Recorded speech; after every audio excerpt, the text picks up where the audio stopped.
What's up, airsofters and gear lovers? It's Robo here with another Robo Reviews, and this week we're going to review my personal airsoft rifle, Machine Gun Sounds, Machine Gun Sounds!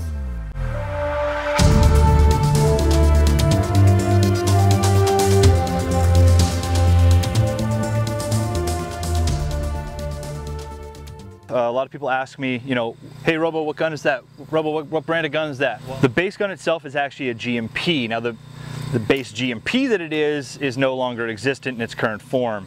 This started off as a G&P 10-inch LMT tactical rifle, and that's Lewis Machine Tool. It used to have a Lewis Machine Tool lower and a Lewis Machine Tool Riz on the front, a 10-inch Riz. I've also put on a Magpul PTS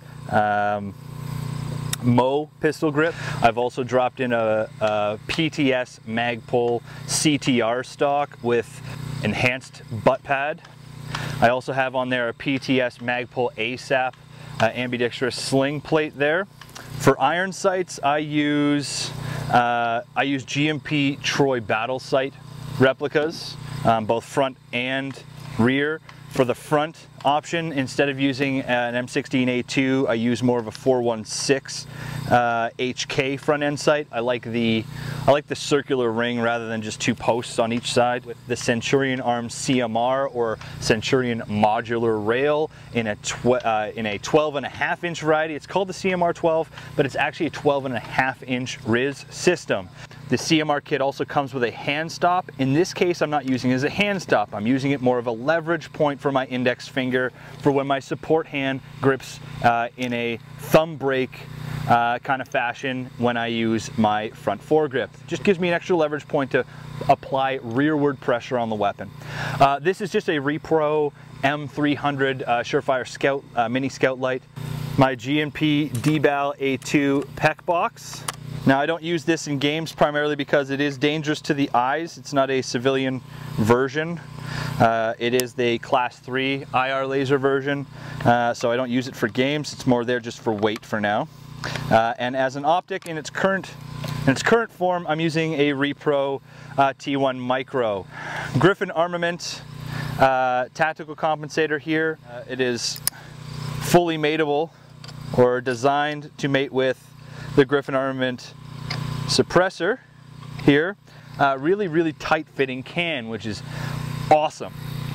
All right, the inside of this gun is a G&P, pretty much stock gearbox in terms of the high-speed gearboxes that they put out with a lot of their guns.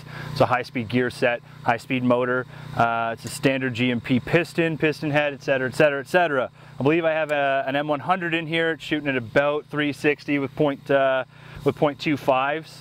I haven't done a lot to the gearbox. I don't unless something breaks or I have a specific build that I'm going for. I don't yet have a specific build for this gun yet, and everything's been working fine. So not broken, don't fix it. What I have swapped out is my two barrel configurations. Both are Mad Bull Precision 6.01 millimeter inner barrels. One is a 363 millimeter length, which is an M4, and the other one, I believe, is a 455, which is an AK length.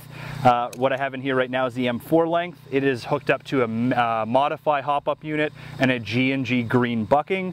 The other barrel, the little bit longer one, which I run inside this mock suppressor, has a Pro Win hop-up unit attached to it, running a Maple Leaf 70-degree bucking on it.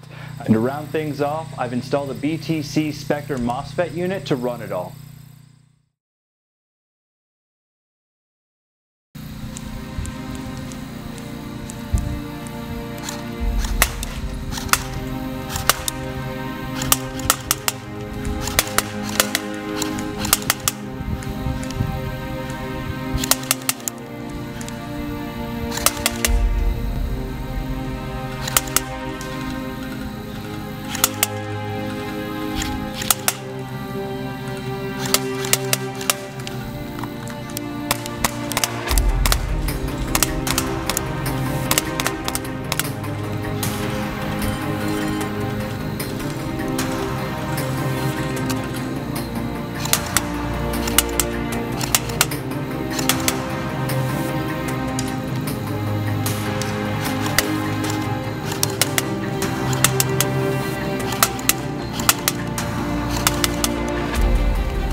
guys an overview of my AEG rifle.